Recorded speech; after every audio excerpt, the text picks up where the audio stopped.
Hello and welcome. My name is Alan, and we are back with more in the Buddha's words. Today we are finishing up chapter 2 with part 5 called The First Discourse. Let's go ahead and just jump into this. Thus I have heard. On one occasion, the Blessed One was dwelling at Varanasi in the deer park at Isipatana, where the Blessed One addressed the monks of the group of 5 thus: Monks, these two extremes should not be followed by one who has gone forth into homelessness. What two? The pursuit of sensual happiness in sensual pleasures, which is low, vulgar, the way of worldlings, ignoble, unbeneficial, and the pursuit of self-mortification, which is painful, ignoble, unbeneficial. Without veering toward either of these extremes, the Tathagata has awakened to the middle way, which gives rise to vision, which gives rise to knowledge, and leads to peace, to direct knowledge, to enlightenment, to nibbana. And what, monks, is the middle way awakened to by the Tathagata? It is the Noble Eightfold Path. That is, right view, right intention, right speech, right action, right livelihood, right effort, right mindfulness, right concentration. This, monks, is the middle way awakened to by the Tathagata, which gives rise to vision, which gives rise to knowledge, and leads to peace, to direct knowledge, to enlightenment, to nibbana. Now this, monks, is the noble truth of suffering. Birth is suffering. Aging is suffering. Illness is suffering. Death is suffering. Union with what is displeasing is suffering. Separation from what is pleasing is suffering.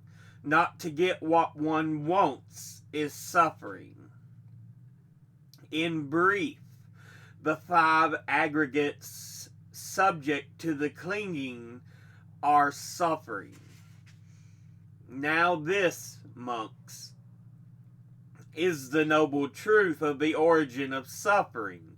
It is this craving that leads to renewed existence, accompanied by delight and lust.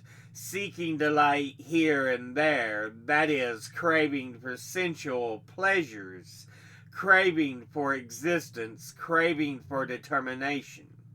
Now this, monks, is the noble truth of the cessation of suffering. It is the remainderless fading away and cessation of that same craving and giving up and relinquishing of it, freedom from it, non-attachment.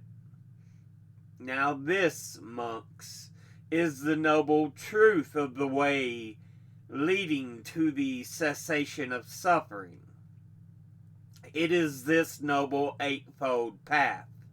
That is, right view, right concentration. This is the noble truth of suffering. Thus, monks, in regard to things unheard before, there arose in me vision, knowledge, wisdom, penetration, and light. This noble truth of suffering is to be fully understood. Thus, monks, in regard to things unheard before, there arose in me vision, knowledge, wisdom, penetration, and light. This noble truth of suffering has been fully understood. Thus, monks, in regard to things unheard before, there arose in me vision, knowledge, wisdom, penetration, and light.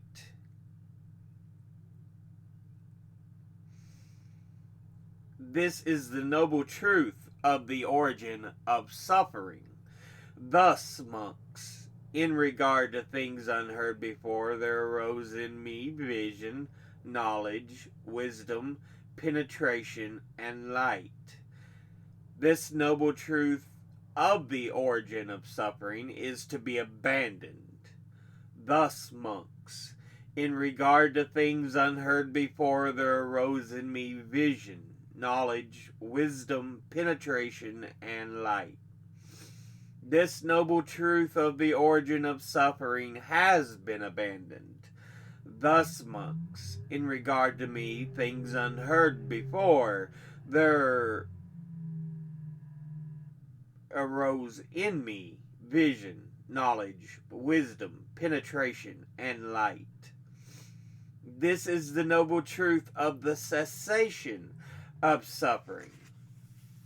Thus, monks, in regard to things unheard before, there arose in me vision, knowledge, wisdom, penetration, and light. This noble truth of the cessation of suffering is to be realized. Thus, monks, in regard to things unheard before, there arose in me vision, knowledge, wisdom, penetration, and light. This noble truth of the cessation of suffering has been realized. Thus, monks, in regard to things unheard before, there arose in me vision, knowledge, wisdom, penetration, and light. This is the noble truth of the way leading to the cessation of suffering. Thus, monks, in regard to things unheard before, there arose in me vision, knowledge, wisdom, penetration, and light. This is the noble truth of the way leading to the cessation of suffering. Thus, monks, in regard to things unheard before, there arose in me vision, knowledge, wisdom, penetration, and light. This noble truth of the way leading to the cessation of suffering is to be developed. Thus, monks, in regard to things unheard before, there arose in me vision, knowledge, wisdom, penetration, and light. This noble truth of the way leading to the cessation of suffering has been developed. Thus, monks, in regard to things unheard before, there arose in me vision, knowledge, wisdom, penetration, and light. So long, monks, as my knowledge and vision of these four noble truths, as they really are in their 3 phases and 12 aspects, was not thoroughly purified in this way, I did not claim to have awakened to the unsurpassed perfect enlightenment in this world with its devas, Mara and Brahma, in this population with its ascetics and Brahmins, its devas and humans. But when my knowledge and vision of these four noble truths as they really are in their 3 phases and 12 aspects was thoroughly purified in this way, then I claim to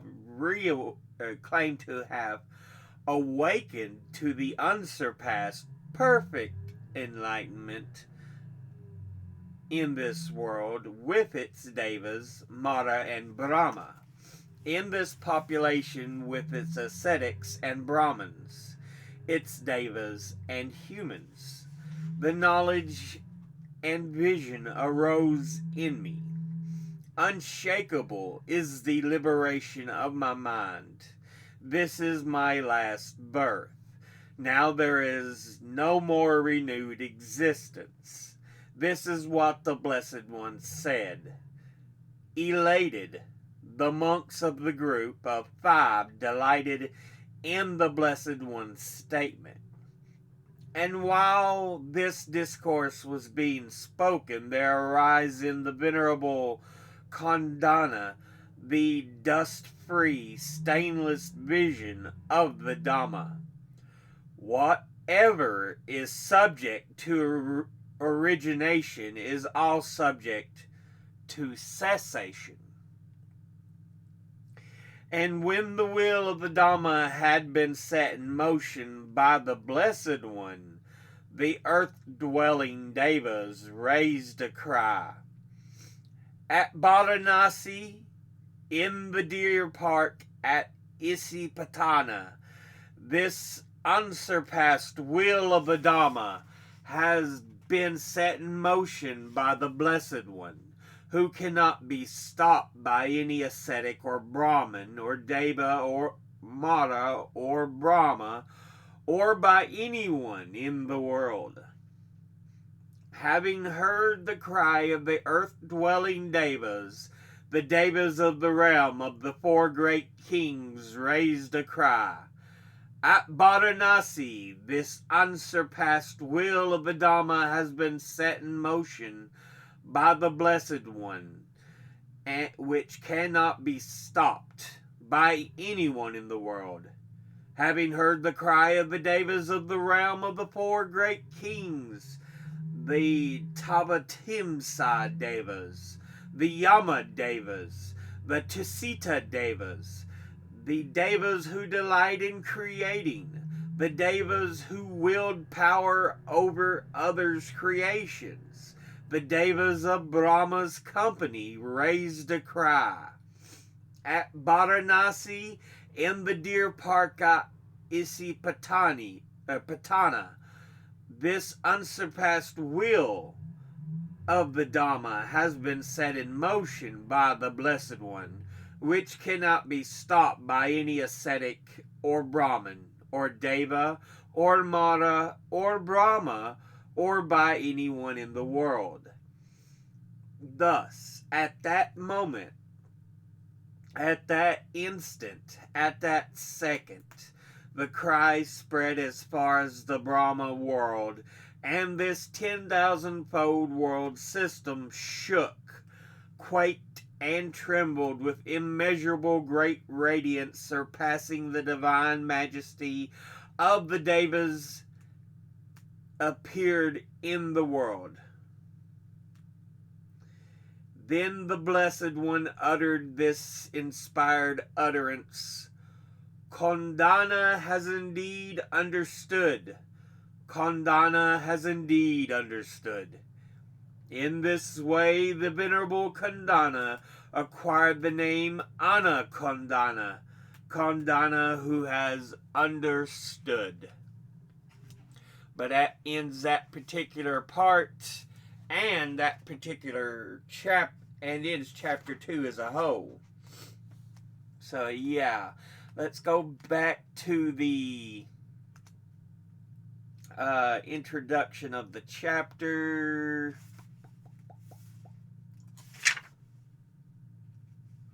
See what they say about chapter 2, part 5. Yeah. Setting in the motion the will of the Dhamma is what the discourse, the sutta, is known as. It is part of what we read. When the sutta opens, the Buddha announces to the 5 ascetics that he has discovered the middle way, which he identifies with the Noble Eightfold Path. In the light of the preceding biographical account, we can understand why the Buddha should begin his discourse in this way. The five ascetics had initially refused to acknowledge the Buddha's claim to enlightenment and spurred him as one who had betrayed the higher calling to revert to a life of luxury. Thus, he first had to assure them that far from reverting to a life of self-indulgence, he had discovered a new approach to the timeless quest for enlightenment.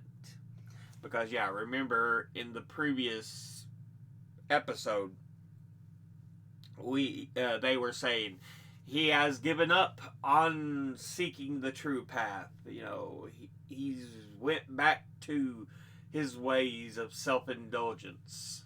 He does not seek true enlightenment. But give him a chair anyway. And they ask Buddha, says, why have you given this up? And Buddha's like, I have not given this up. So yeah.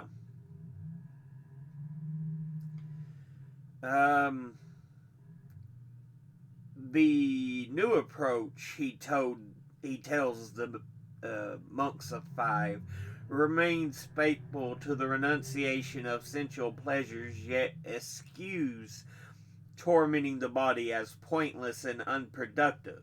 He then explained to them the true path to liberation, the noble eightfold path, which avoids the two extremes and hereby gives rise to the light of wisdom and culminates in the destruction of all bondage, nibbana. Once he has cleared up their misunderstanding, the Buddha then proclaims the truths he had realized on the night of his enlightenment. These are the Four Noble Truths. Not only does he enunciate each truth and briefly define its meaning, but he describes each truth from three perspectives. These constitute the three turnings of the wheel of Dhamma referred to later in the discourse. See, each one had three phases. It is to be created. It is being created. It has been created. It is to be created. It is being created. It has been created. That's what we went through in each part here in section 5, because he would talk about something and then he would say it is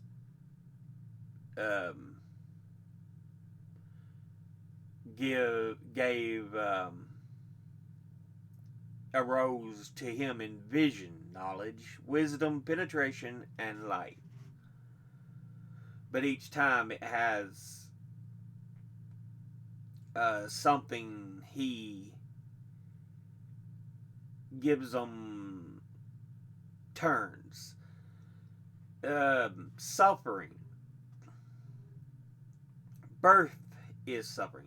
You have the origin of suffering, the cessation of suffering,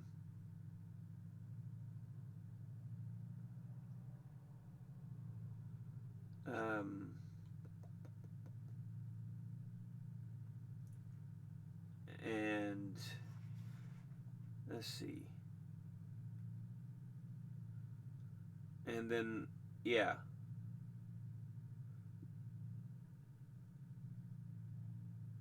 the noble path leading to the cessation, and this is the truth of suffering.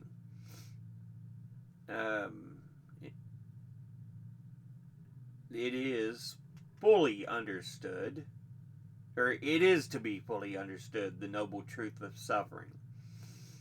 It has been fully understood. And then he talks about the origin of suffering. It is to be abandoned. It has been abandoned.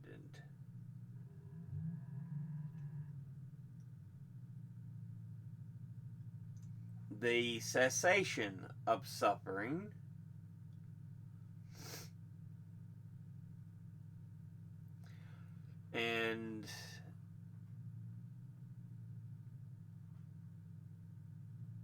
the noble truth of the cessation of suffering to be realized has been realized, leading to the cessation of suffering, the noble truth. Noble truth leading to the cessation of suffering is to be developed. Noble truth of the cessation of suffering has been developed. So, yeah, he talks about the differences in suffering and the different forms of it and understanding it.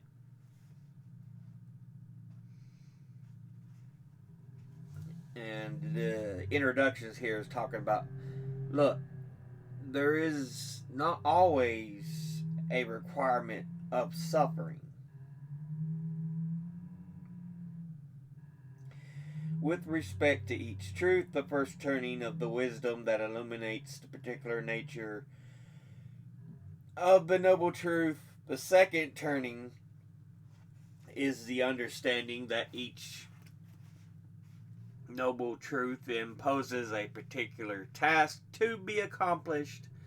Thus, the first noble truth, the truth of suffering, is to be fully understood. The second truth, the truth of suffering's origin or craving, is to be abandoned. The third truth, the truth of the cessation of suffering, is to be realized. And the fourth truth, the truth of the path, is to be developed. And the third turning of the understanding that the four functions regarding the Four Noble Truths have been completed. The truth of suffering has been fully understood. Craving has been abandoned. Cessation of suffering has been realized, and the path has been fully developed.